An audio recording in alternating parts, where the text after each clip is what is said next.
social media networks that I'm getting tagged in all these things on my phone right now.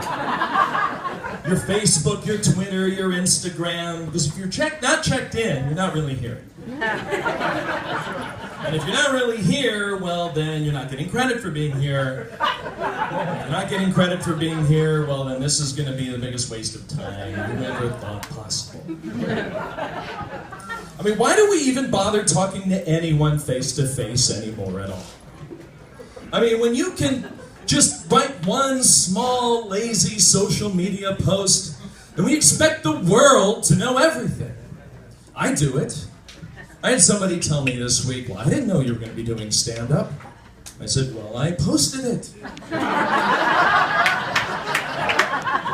goes, well, I'm not on Facebook. Well, that sounds like a you problem.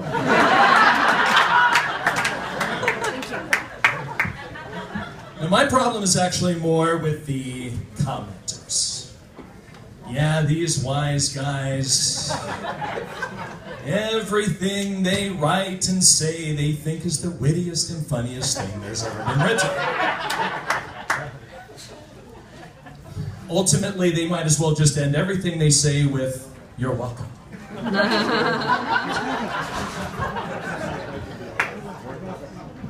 I really don't like the bad question people. The people who are asking questions that really don't need to be asked. You feel kind of bad, and so does everybody else, because no one else is going to answer it either.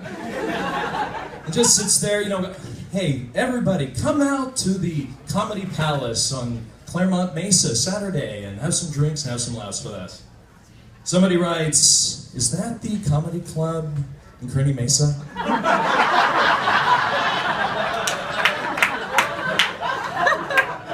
I mean, what do you say to that, right? I mean, I know that anything that I say is definitely going to come across poorly, sarcastic. And then, of course, we've got the likers and the non-likers. The likers, I like it. That little Siskel and Ebert thumbs up. You're like, Siskel and Ebert, is that from the 90s? No, it's the 80s. Because the social media platforms do not have not-like buttons. Because they think that's too negative. So instead of, you know, saying you don't like something and being negative, they give you the option of straight ignoring people. You know, make them feel really small. Just don't respond at all. Don't engage. Because engagement is really what you win with social media, and the people who don't engage have all the power.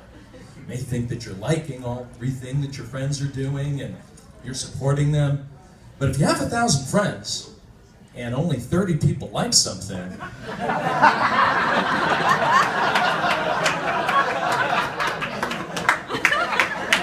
I mean, really, you're being rejected more than you know.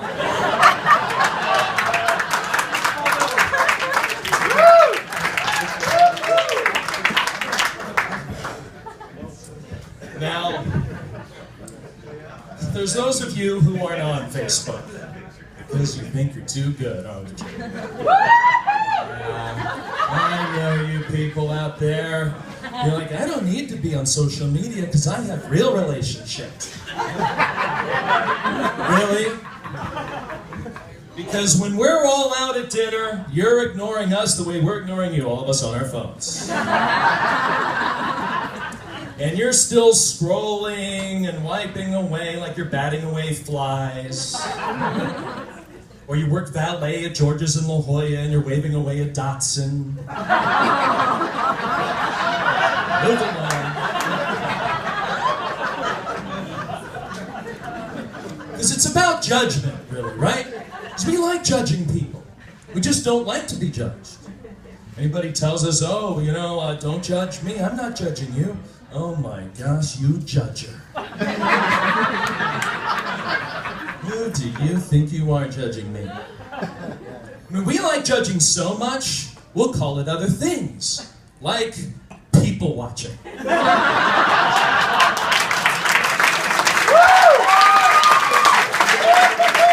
people watching, that's not negative. No, you know what? I want do people watch? Let's sit here for a while, let's people watch. Somebody walks by, oh my.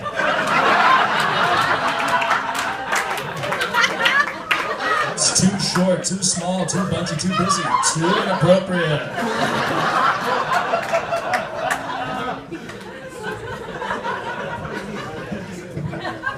And judging, of course, is what we not only embrace through our culture wholeheartedly, but we know that while we're judging others, there's no person that we would hate to judge us more other than God, than a legislator.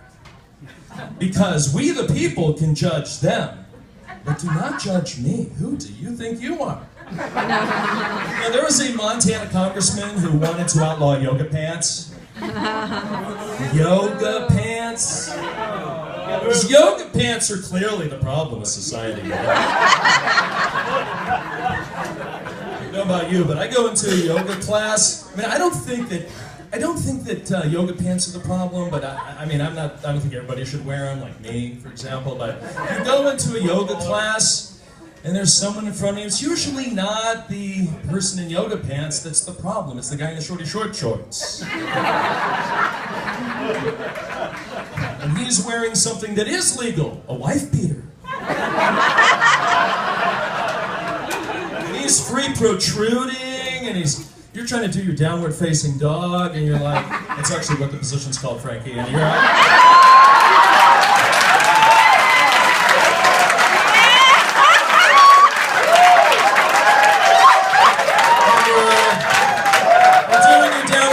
dog, and you see the legs and the hair, try not to look, oh my gosh, the fear of his intestines and everything. And then I'm like, well, how are you going to enforce no yoga pants? Anyway, I mean, in a yoga studio, it is indeed a public place, Mr. Congressman. It doesn't really seem to me you thought this through. Now, after judgment, there's no real worse place to be judged than being the solo, single, male adult at a children's birthday party. Especially Chuck E. Cheese, don't do that. Excuse me, sir, are you here alone? Yes, I am. I like the pizza.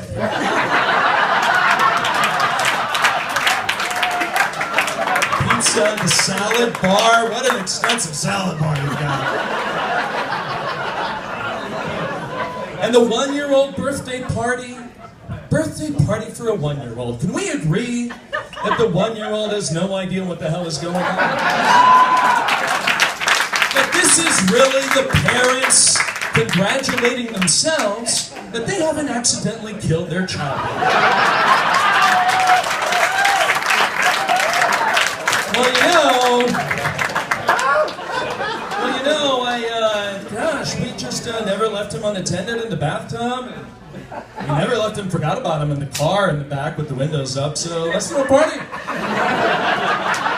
Why not?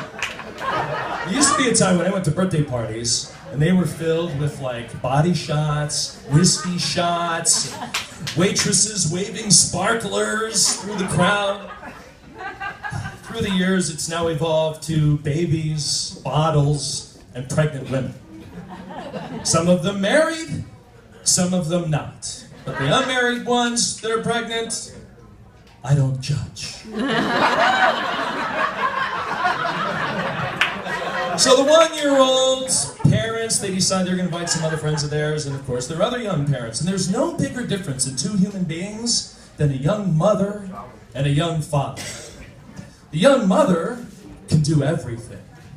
She can push the stroller and feed the baby the bottle and shade its head from the sun, talk on the phone, update her social media status somehow, have a conversation with one of her girlfriends, and wave to someone else at the party she doesn't like. The single father, however, this beast of a man, can only do one thing at a time. He's pushing the stroller in the days. Oh my God, how'd I get here? How'd I get here? I had this plan. He's like, doing how I get it? It's called no family planning. So then you have the 1-year-old sitting there. There's tons of chaos all around him. He's looking around. There's like balloons and other kids running around. Big bouncy house in the backyard. He's like, what's all this about? I just wanted some milk. Where's Mom? I'm Terry King. Thank you very much.